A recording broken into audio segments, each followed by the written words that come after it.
Són els jugadors del Futbol Club Quatre Vents i no li fan el passadís al Barça, sinó els més petits de l'entitat, els jugadors del prebenjamí i del benjamí, la primera llavor per crear una nova escola de futbol a Quatre Vents. Dissabte, després de participar en un torneig a la ciutat esportiva Joan Gamper i de visitar el Museu del Futbol Club Barcelona, van participar en aquesta presentació sobre la nova gespa de Can Borell. No, en la actualidad solamente hemos empezado este año para hacer un poco de prueba y hay 26 niños, los que queríamos 13 por equipo.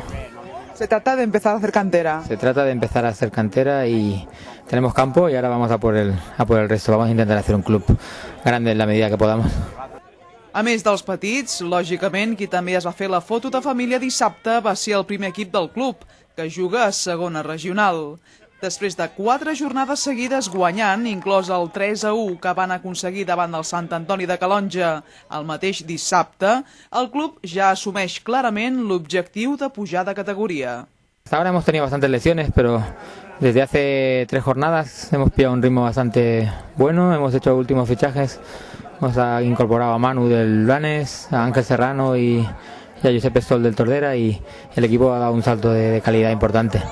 Y ahora vamos a intentar subir. Ahora ya sí, vamos a por todas. Esta temporada con nuevo campo.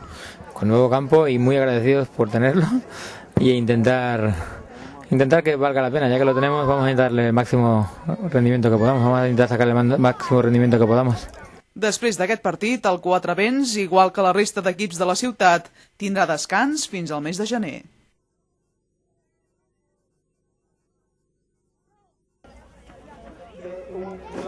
A banda de la presentació de l'entitat i del partit corresponent a la 15a jornada de segona regional, dissabte també es va viure un moment molt emotiu al camp de Can Borell.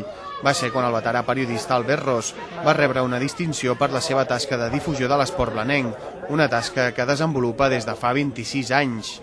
Fa 26 anys vaig començar, o 25, vaig començar amb Ràdio Blanes, que llavors era Ràdio Blanes, quan era Marina.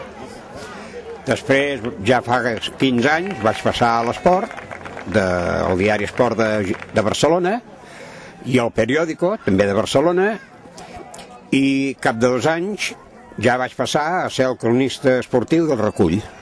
I d'aleshores continuo fent això i col·laboracions quan Ràdio Blanes en aquests moments m'ho demana.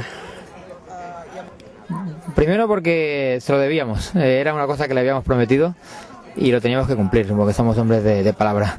Y segundo porque creemos que se lo merece de sobras. Un tío que dedica el tiempo que dedica al pueblo de Blanes, tanto deportivamente como con sus artículos de historia de Blanes, se lo merece y yo creo que no se lo había hecho nadie y ha valido la pena. Verle cómo se emocionaba valió la pena.